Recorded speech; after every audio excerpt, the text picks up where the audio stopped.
Hey guys, Stacy Johnson here, CEO of MoneyTalksNews.com.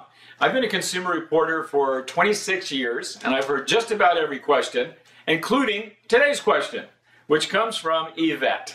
Yvette says, should I buy a fixer-upper home? It would be my first house. Yvette, I've bought, I don't know how many houses, 8 maybe over the years. First one right out of college. And I have never bought a house that wasn't a fix-up. So this is something I know a little bit about. Buying a fix-up home is a great way to get what's called sweat equity, meaning you put in your labor and you get a more valuable house as a result. It's always best to buy the worst house in the best neighborhood, and that's often a fixer-upper. Now, that being said, you got to make sure you don't overpay for that house. Before you buy it, you go in and you figure out exactly, well, to the extent you can, exactly how much it's going to cost to do the improvements that you want to do, and get an idea of what that house is going to be worth after you make those improvements. If you're getting a bargain, then the money you put in is going to make that house worth a lot more than the money you spent on it. Does that make sense? So make sure you go out, make sure you understand the market, make sure you understand what improvements you're going to need to make, and then you can make a decision. Now, obviously, if you can do a lot of the work yourself, you're going to be a lot better off. But remember that when you get to, whether you do this yourself or have someone else do it, let me tell you something. It is a huge pain. Huge. In fact, I just got the floors done in the house I'm sitting in right now, and it was months, and there was dust all over everything. So you're going to have a lot of patience when you do fix-up, whether you do it yourself or whether you hire it done. Something else to consider.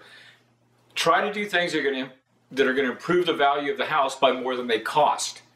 Perfect example, paint. Simple to do yourself. Makes the house look much better, cost almost nothing relative to some things. On the other end of the spectrum, adding a room often will cost more than it will add to the value of the house. So doing things like fixing up kitchens, bathrooms, things like that are going to often will add more to the house than they cost. Doing things that are hyper expensive, adding a pool, for example, or like I said, adding a room, unless it's a bathroom, that can often reward you with more than it costs. But adding a room will often cost more than it's going to add to the value of your house.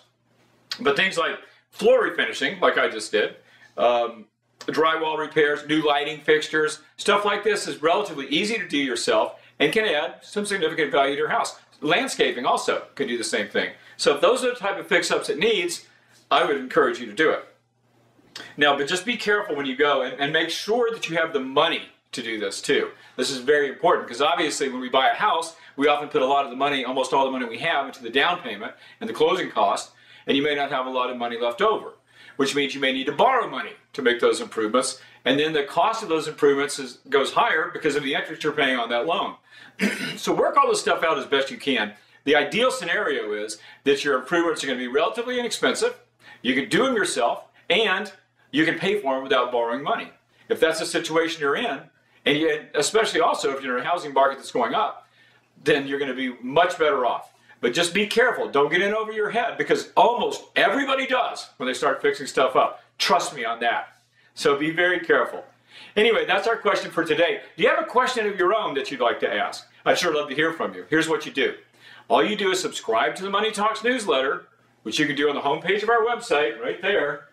All we need is your email, no personal information, and then we'll send you a newsletter every day. Whenever you have a question, you hit reply to that newsletter, and we'll try to answer it. We get more questions than we can answer, so it's no guarantee, but you can just reply to the newsletter like you would any email, and we'll do our best to get your question answered right here.